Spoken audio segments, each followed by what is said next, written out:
Today, we're going to talk to a real estate investor that focuses on faith and family first and how he uses rental property investing to create an ideal life for those he cares about. We're also going to learn about work-life balance as well as family support when running a business. All this and more with my guest, Lee Yoder, coming up.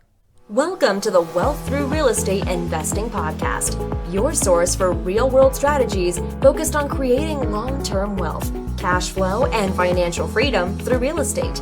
Through guidance, tips, and stories of highly successful real estate investors and thought leaders, we provide you the tools to succeed and to reach the lifestyle you always wanted.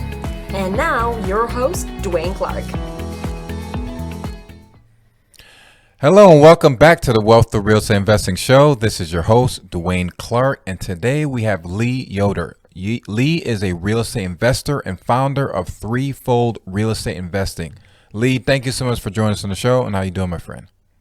It's a pleasure to be on the show, Dwaine. I'm doing great. Thanks so much for having me on. Absolutely. Really looking forward to it. It was a pleasure to have me on your show last week or 2 weeks ago. So it was a great time. And I was really looking forward to getting you on my show to kind of talk about a lot of different stuff on what you're doing. So I really appreciate you taking the time. But for people who are not familiar with you, can you kind of talk about how you got started in real estate and what is your current focus on? Yeah, sure. I think I have a path that a lot of people can relate to. Maybe people find themselves at any different parts of my journey because I did nothing special, nothing super unique. But I went to school to be a physical therapist. Graduated from that. I guess that was like 2012. Did outpatient for a year. Didn't love the schedule because working kind of late evenings, and my wife and I were starting a family. So I actually got into doing home health physical therapy. The schedule of that was great. I got to make my own schedule. So what's better than that? And it's not a stressful job at all. Really laid back. So it was great for the family. But I was just really bored because I wasn't challenged in my work. So it wasn't fulfilling for me. I just felt like God didn't really create me for that type of job, like that pace and stuff. So the company I was with was actually a startup company, a startup staffing company.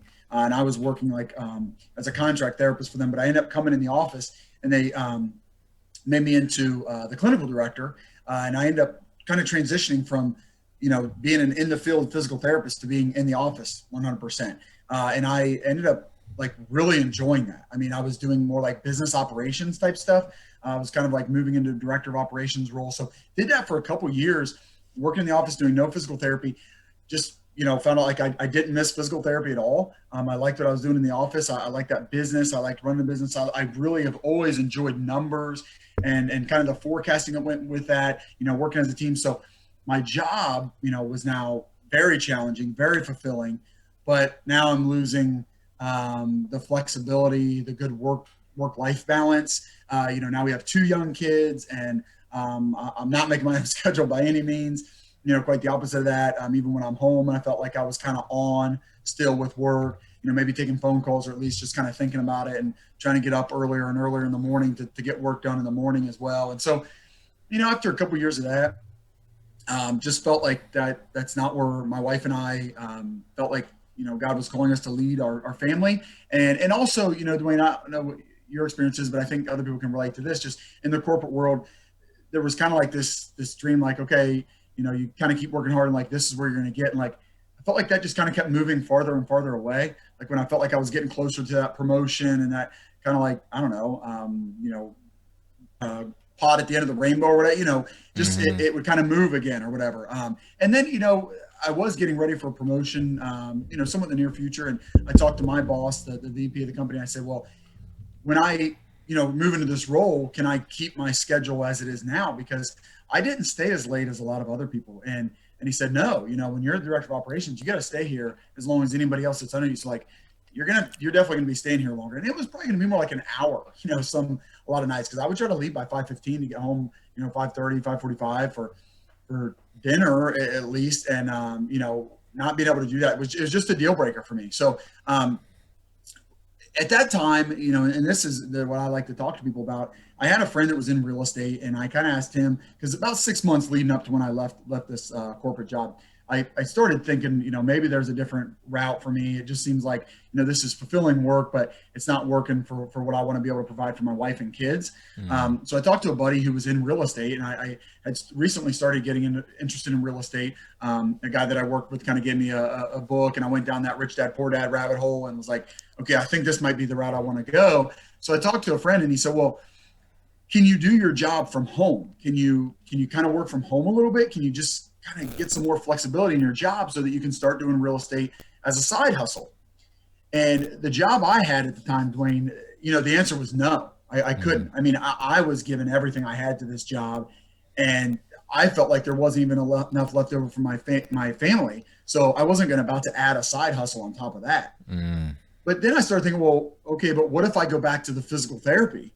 What if I go back to home health, which, if you remember, I said that job was like really easy and boring, and had great flexibility and honestly didn't even hardly require 40 hours a week of me.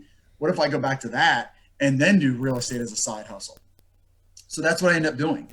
That's how I worked my way into real estate and started as a side hustle and did it, for 3 to 4 years and eventually went full time into real estate. So, in this economy where, they kind of call it the gig economy sometimes, where there are a lot of opportunities to do your little side hustle of, be an Uber driver on top of whatever and like work from home and have flexibility. And like, especially since COVID, more and more people working from home.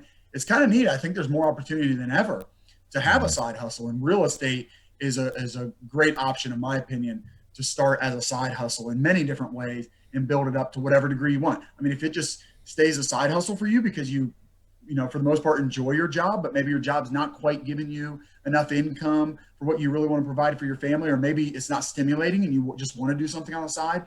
I think if your job can allow that, I think you got to be careful, because again, my corporate job did not. If I would have done real estate as a side hustle, my corporate job, my wife wasn't going to leave me, but we wouldn't have had a very healthy marriage, and I wouldn't have known my kids very well. So I was able to get into a job that really did allow that. So, that's kind of how I worked my way into real estate.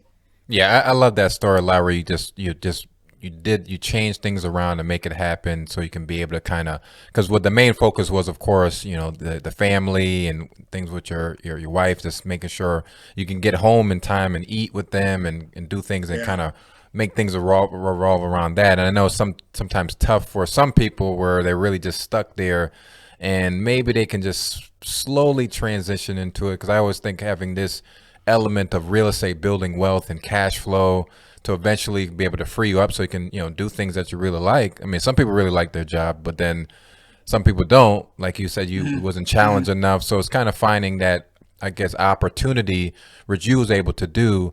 So can you talk about the way you was able to transition in, first turning it into a side hustle? Was it like turnkey properties? Was it like a fix and flip? Was it something that you was able to manage both of them while also maintaining time at home as well?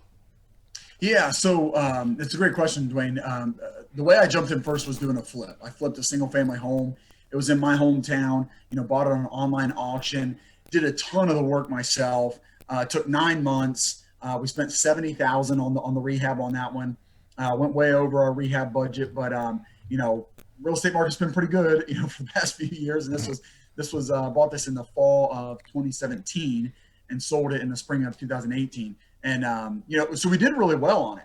But the last 3 months, when it was like, my wife and I kind of took stock of where we were at, and we really wanted to have it ready to sell by May 1st. It's kind of the best time of year to sell, right? That spring season. So I kind of had to go all in those last 3 months, and I was working early in the morning before I'd go out and do my physical therapy. I'd work at night. I worked almost every weekend out there. So for those few months, honestly, it was as bad or worse as being back at the corporate job. So after that, while we did well financially, we made a great chunk of money, which, on our first one, hey, that's great, right? So financially, definitely a success. But, my wife and I kind of taking stock, like, what did that gain us? I left this corporate job, right? So I could go back to physical therapy and have this flexibility and a great, work-life balance and prioritize my faith, my walk with Christ, prioritize my wife and kids. But then I jump into real estate, and it's like I've gained nothing. And sure, like honestly, the funny thing is, I think we made about $30,000 off that flip, but I took about a $30,000 pay cut leaving my corporate job to go back to real estate or go back to home health, physical therapy, and real estate. So that's a realization a lot of people have, and some people really make a nice business out of flipping, but flipping really is not investing. It's a job. It's a different way to make money. And it was fun. I did enjoy that. I do enjoy working with my hands. I learned a ton. So it's one of those things, Dwaine, I'm sure you have deals like this. Almost everybody has, where like, I wouldn't do that deal ever again. But I'm so glad I did, right? Because it got me into it. And I learned off of just one flip. This is not investing. This is not passive income. This is not what I'm looking for. So I didn't do that again. I actually got a duplex next, bought that at the auction too. It was basically kind of a flip. I mean, I did have to kind of flip that property, but hired out most of the work. It was much less. I think we put $25,000 into that. And then we had it rented. So we had a couple good renters. I managed that myself. Learned pretty quickly that that's not something I enjoy doing, is managing renters. But at the same time, we sold it in under a year, so it was almost more like a flip. But for a few months, we had it rented out, and I mean, we got into it so cheap. We were making like $600 a month, in income, and it was pretty passive. I didn't have to do much. Most weeks I didn't do anything. So pretty passive income. So then we started like, okay, this is investing. This is passive income. This is what we're looking for. And the whole time I'm educating myself, Dwaine, listening, podcasts just like yours, listening to people come on, and more and more people just talked about multifamily, scaling, getting more units, the economies of scale, stuff like that. And I really bought into all that. And some guys and girls that I really respected, that I was listening to, were moving me in that direction. So I was always moving toward multifamily. So the next thing we bought was a 16 unit. And quickly right after that, we bought an 8 unit and a 10 unit. So that was about a year and a half ago. That was all in the fall. I did it in 2017, the fall of 2017, I bought the single family flip. In the fall of 2018, I bought the duplex. In the fall of 2019, I bought the 16 unit, 8 unit, and 10 unit. So every year I was kind of taking these, pretty good sized steps up, each year. And so I got those 34 units. And for a year, I just worked on renovating those, repositioning those, because there was a lot of vacancy, a lot of work needed done. We got them pretty cheap, but we had to put a ton into them. So spent a lot of time in those. Doing physical therapy the whole time, but really being flexible with that, and really being able to do. Once I got the multifamily, the difference there, Dwaine, is that immediately I put professional property management in place. So right away, there's a ton of work to be done, but I'm not the one doing it. So, and on the turns, you want to turn them as quick as you can, but the property management company can do that for you as much as you want. So I was involving myself, but I was able to control it. That's kind of the difference is I really was able to control my time and insert myself whenever I felt like I had capacity and time.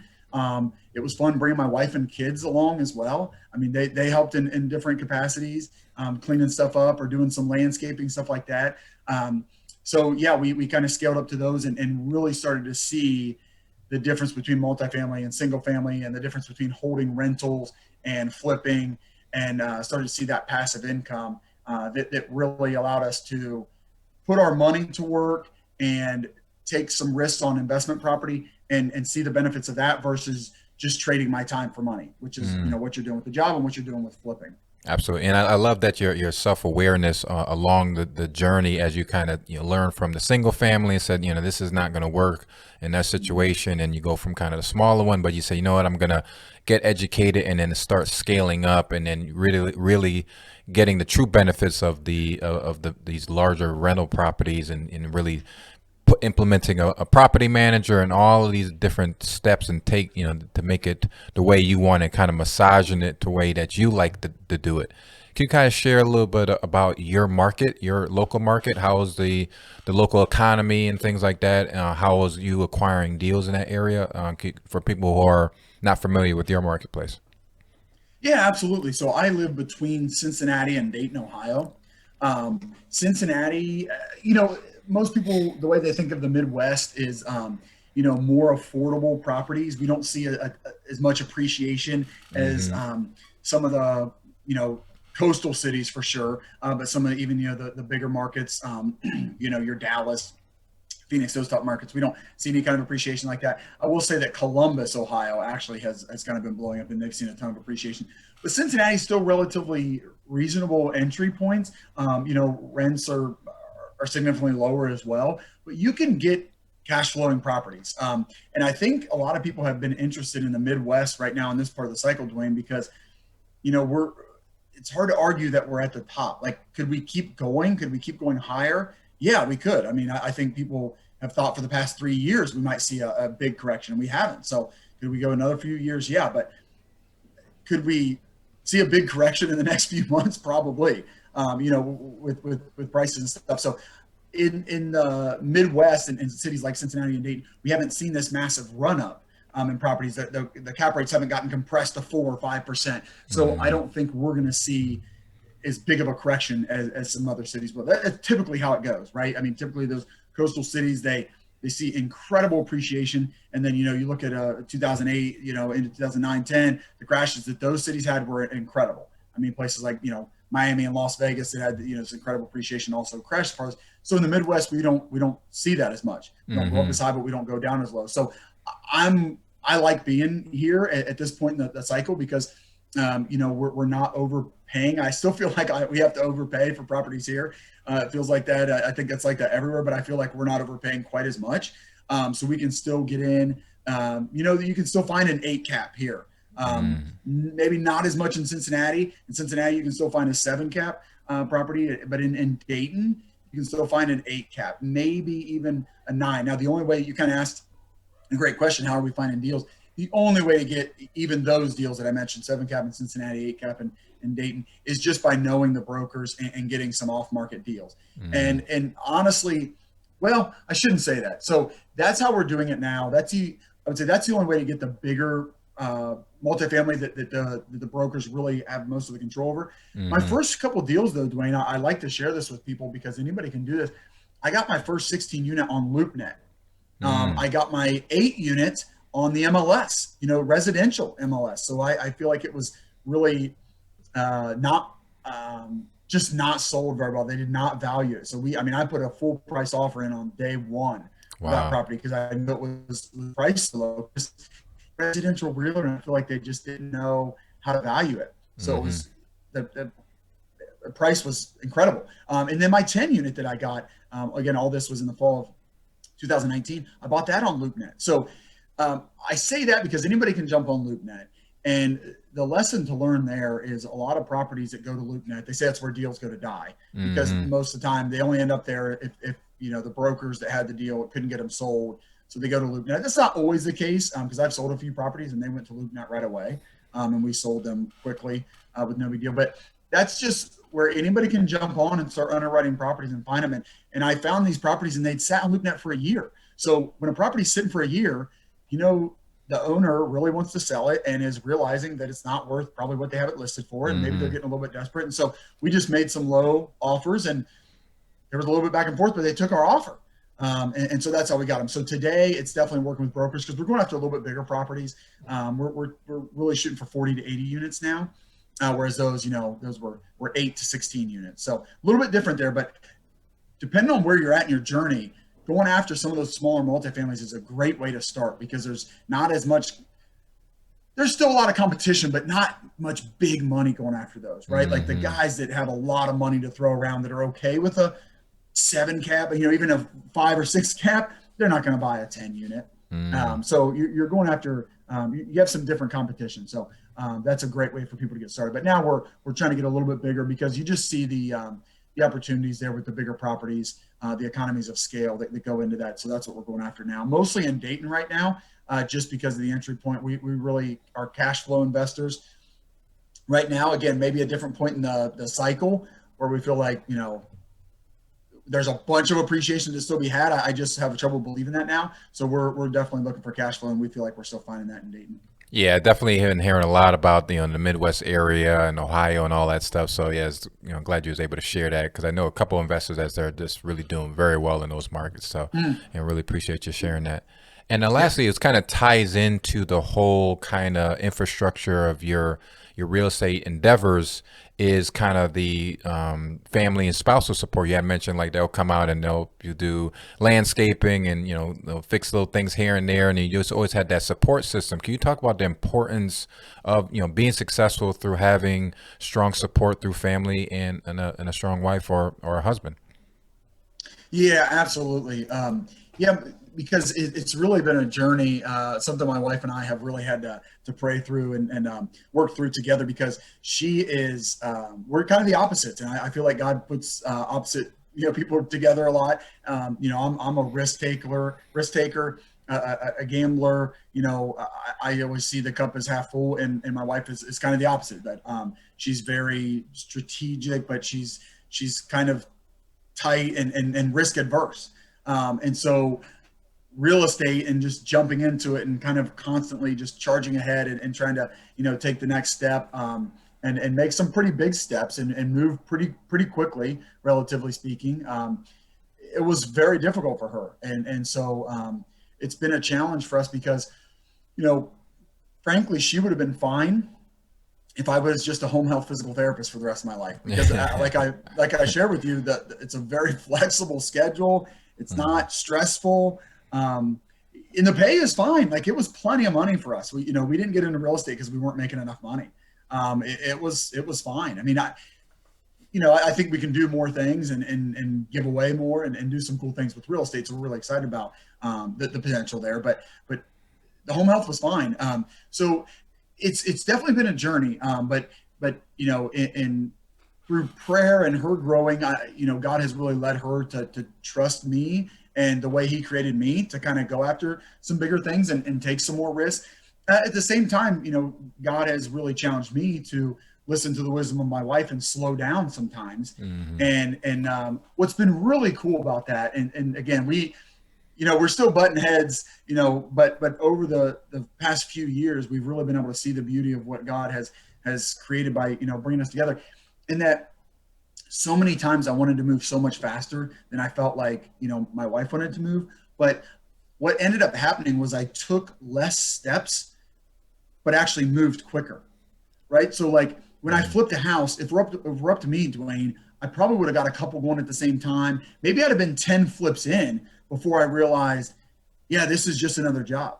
But I mean, after that, and my wife was kind of challenging me on it, like, this is a ton of time. This is just like being back at the corporate. Like, is this really like where you want to go? And I kind of sit back like, no, it's not. This isn't, like, I'm going for passive income, and I'm going for like long-term wealth and something that, keeps happening, not just keep doing it again. So we jumped into a duplex and, took a whole year for that. And then I'm like, man, the economies of scale, like, I don't want to manage it myself.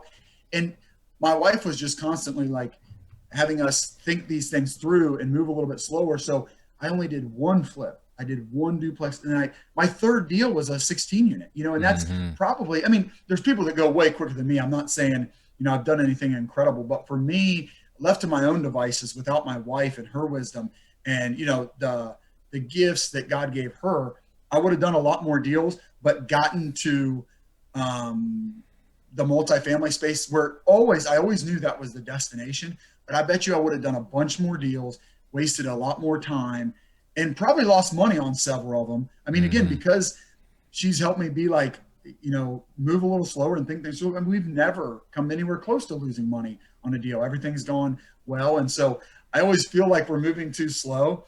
And then I look back and I'm like blown away how God has provided and how quickly we've scaled and how we've gone through. So that's been the biggest thing for my wife and I is the difference in how we think and just how God wired us. It's not her fault that she's risk adverse. That's absolutely how she was created. And it's not my fault that like I can't just do home health physical therapy. That I'm not built for that. That God made me for something a little bit different. So we've had to kind of mold together, and getting her support, it makes life a lot more fun and a lot more tolerable, and it makes it so that at home we're on the same page. And so when things go wrong, it's like we're a team together, like, hey, this didn't go well, but we're on this together, so we're going to work together. Versus kind of if I just kind of went at it on my own, Dwaine, I know, as you can imagine, like when things go wrong, there's going to be some animosity there. It's going to be her kind of feeling like, hey, this is kind of why I didn't want to do this. Remember? Yeah. And me feeling like, well, but I wanted to do this, and it's, it's not my fault that's going on. Versus you get on the same page, you do it together. You have challenges. It's like, hey, we have a challenge. It's okay. God built us to overcome challenges. This is part of the journey. We'll do this together. And so it's been a journey, but we've been able to get to that point more and more. And yeah, at the end of the day, what she has started to realize, because it has started to come to fruition, is that getting into real estate, I mean, she would tell you this, has provided us with the life that we wanted. And what that life is for us, Dwaine, is that, she always says we want to do life together. We don't want to be so segmented. So we don't want it to be where I run off to work and I'm there most of the day. Mm-hmm. And then I come home and we have time together. And then on the weekends, maybe I run off and do real estate on my own, and real estate's something that I'm doing. And then, she's doing the homeschooling by herself and that, and like, we're just separated. And like, I'm not involved in homeschooling. She's not involved in real estate. She's not involved in my job. And what we're doing real estate, especially now that we're doing it full time, we kind of do it all together. I mean, obviously I'm the one that's, driving the real estate ship, and she's, driving the homeschooling, but I'm involved in homeschooling. She's involved in the real estate. We involve the kids in the real estate. They come out, we do that stuff together. So we're able to kind of do it all together. And that's just that's our vision. That's not everybody's, but that's been our vision, is to be able to do, these things together.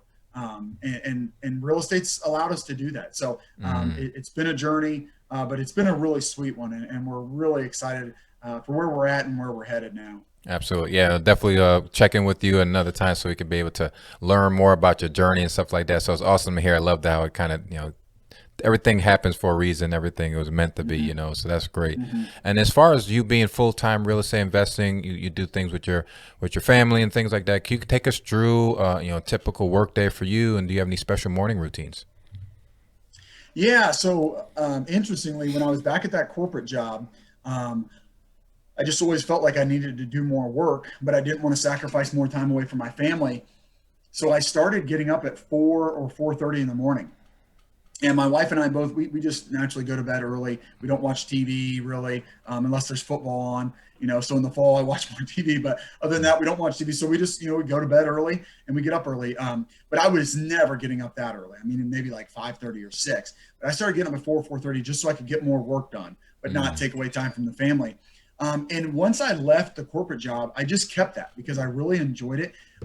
Because early in the morning, having some coffee, the kids are asleep, got a couple hours to, for me, that's prayer time. That's reading my Bible, connecting with the Lord first to set my day. And then also I do like to exercise during that time. And then, I often I always have a book that I'm reading, a self-improvement book back then. And still like a lot of real estate books. So I'm putting that time in. So in the morning, really all the way up until breakfast is a lot of, kind of setting my day, spending time with God. A lot of times Hannah and I will spend time together. My wife and I, we'll walk together or something. So do all that kind of stuff in the morning. The kids get up. We all do breakfast together. Typically my wife will go and kind of get ready. So I'm the one that really leads breakfast. So that's some really fun time for me and the kids. And then, we do homeschooling. They go to school 2 days a week. It's like a hybrid homeschool program, but several days a week we're doing homeschool. So I usually get my son and do a little bit with him. He's still preschool age, but my wife gets my daughter going. And then I'll come down to the basement, or I have a partner now that I work with. A lot of times I'll go to his place and we'll work. But a lot of times I'm back by lunch or soon after lunch. Eat lunch with the family a lot, and then I'll work, through the afternoon, right up until dinner. We'll have dinner together, and then, I've got the evening where I usually don't have anything going on, but might have a phone call here and there. It just depends how things work out. Might do a podcast, and might go meet with a potential investor or something like that. But and it's flexible though, Dwaine. I mean, we've had some times. During the kids' spring break, we're going to run down to Florida, but I'll take my computer and if there's some things I need to do there, I can do that. I really enjoy working. So that's something I would just do. Like if you asked me what my perfect day was, that work would be involved in that, but I'd also get to do a bunch of fun stuff and get to spend a bunch of time with the family. And the cool thing is most days that's basically how it goes. I still get a lot of time with the family. We can do a lot of fun things, but I get to do a lot of work too. Awesome. And then you said between your partner and kind of like your property managers, any systems or tools that you use to make your day go more productive? Not really. I am the wrong person to ask about that. I'm terrible with technology. I mean, I just like maybe months ago started using the calendar on my phone instead of a paper calendar. So that was a big. Well, sometimes the old school works the best way, So yeah, I know. I mean, we just started using like Google Drive to have all these spreadsheets, so my partner and I can kind of keep up to date on like what's going on, and so we can both jump on and do that. It's little stuff like that. And then, yeah, that's why I have property management though. Like so many of the systems are on their end that they use. We're working through more and more of that because the more investors we have, the more we need to have some systems in place to communicate with all them. We use Active Campaign. I'll tell you that's a big one, Dwaine, that we're just getting into now to really get Active Campaign going, to talk to our investors, to keep up to date with them, and also use as our CRM where we house all our contacts and stuff like that. But yeah, not too much that we use. Absolutely. And as far finally, I know you had mentioned you have your morning time, you get up early, first talk to God, but you could talk us about gratitude and what you're most grateful for. Yeah, I would say, just there's so many things. I could go in so many directions with that because we just, myself and our family, we have so much to be grateful for. We've been blessed far beyond what we deserve for sure. Here lately, Dwaine, I'm just so grateful that God's provided me with the opportunity to do what I love doing full time and be with my family. As much as I am, we just feel so incredibly blessed that God has provided us with this opportunity to be doing this. It's a ton of fun. It's what I love doing, but we also get to do it together as a family and get to spend a lot of time together. So I just hope I get to keep doing it. Because maybe God has something else in store for us. But for right now, we're incredibly blessed, where Awesome. we're at. Absolutely. And then finally, we'll make sure to have all your contact information in the show notes. We'll blast it out to our networks. But what's the best way to get in contact with you, Lee? Yeah, through email, you can email us at info@threefoldrei.com. That's our website is threefold REI as in realestateinvesting.com. And Dwaine, something we're putting together, we kind of, hit on a lot. And I know you and I are both kind of passionate about this, is we created an ebook that we're really excited about that you can access through our website. And it's called 5 Steps to Passive Income for the Full-Time Dad. And, just a lot of what I talked about, obviously, a lot of what I'm passionate about is dads that want to provide for their family. And maybe you want to provide a little bit more than what your current situation, what your current job is providing. But at the same time, you don't want to just trade a bunch more time because sure, then financially you'll be providing more, but you're also giving up more time. And so I believe, and I know you do too, as much as you do with the passive investing, is like, if you can take some of your hard-earned money and invest that money, you can get a return. You can put that money to work for you. Let that money work for you instead of you trading more time for money.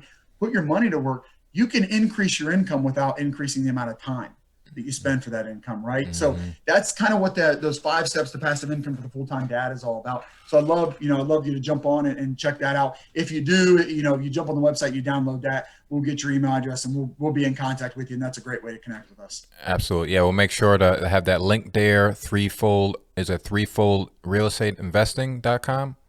No, just threefold, the letters REI.com.